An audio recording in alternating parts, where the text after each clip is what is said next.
Hello. So, first, a little bit about myself. My name is Jacob Walters. I am 30 years old. I currently live with my wife and two dogs. We are actually expecting a son at the end of August, Levi, so we're very excited for that.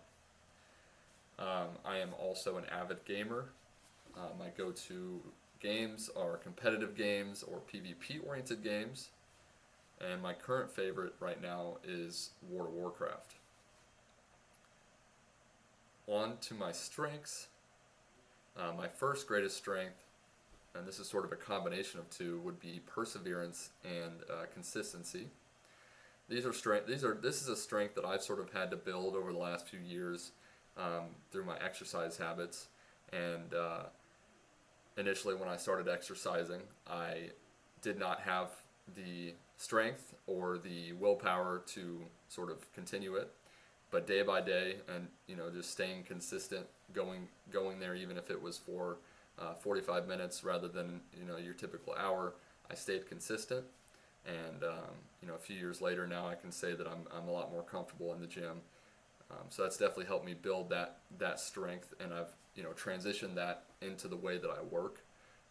I always make sure that I will review a concept or study a concept until I either solve it or can or understand it deeply enough to sort of explain it back to someone else. And I'm not going to let failing a problem or struggling at a certain concept define the way that I approach school or define my capabilities. So that's definitely a big strength of mine, and something that's a pillar of mine to help me get through this really rough time where I'm going to school, working full time, and still trying to maintain healthy habits. My second strength would definitely be my analytical mind. This is something that I've always had, and I think it would make me a good candidate because it's going to help me break down problems in this specific industry. Since I'm trying to work in the insurance industry still as a developer. I think it's very important to have an analytical mind in an insurance industry because of how data driven everything is. So the ability to look at data, be able to understand how to parse through it, and build a program that helps the company that I'm working for, I think would go a long way.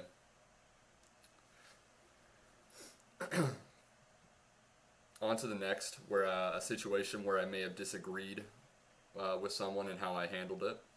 So the situation where what I'm thinking of that is probably the most recent and relevant would be a situation with my wife, actually, in the way that we handled training our dogs.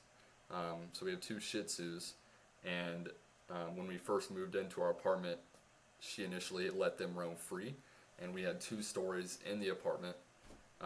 So they would constantly go upstairs, go downstairs, go throughout the house, use the restroom throughout the house, and I'd come home and have to deal with it.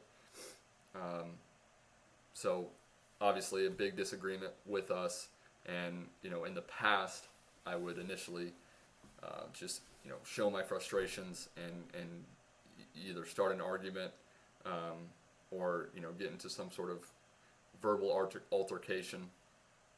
But obviously we all mature, and recently when we had this situation, instead of starting an argument initially, I went in and researched, because I personally didn't know how to solve this problem. I researched ways to effectively train the dogs, and also instead of forcing her to adapt to the methods that I researched, I discussed with her on what she thought and how we could work together to solve the problem.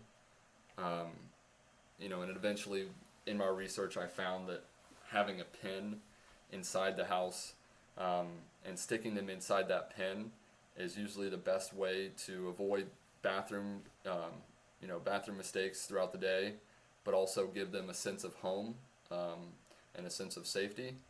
So again, I researched this, I presented her with the facts, and obviously didn't leave it close-ended. I left the conversation open-ended for us to both offer solutions, and eventually we tried the pen, and it has since worked very well. They've only had a couple of accidents there, so that's one thing that comes to mind, because like I said, in the past I've been very quick to jump to conclusions, to probably overreact, but as I've matured, it's definitely a lot easier to have a disagreement when you approach it in a healthy way and try to communicate with the other person rather than just forcing your method. Something that brings me joy definitely would be competitive gaming. Is the biggest thing that brings me joy, and my wife, and just spending time with my family. So big thing about competitive gaming that would probably bring me the most joy is just the thrill of competition, and progressively improving throughout the time that you play whatever game, and seeing how you match up to other people. And also a big one would be just bonding with friends. That's how I've sort of been able to bond with friends from high school and new friends, and maintain those bonds. It's just either playing ranked with them or being competitive with them in a custom game is really the biggest way that I've been able to find joy in gaming. With my wife, we always try to spend time together, and like I said, we're expecting a son here in August, so it's very exciting. We're spending a lot of time with family and with each other to prepare for that. And that's definitely going to be another thing that brings me joy at some point, is spending time with Levi. That's really it for me. Those couple of things that bring me joy. I'm pretty simple. Typically just go to work, do my school, and then play my games and spend time with my family. But yeah, that is it for me.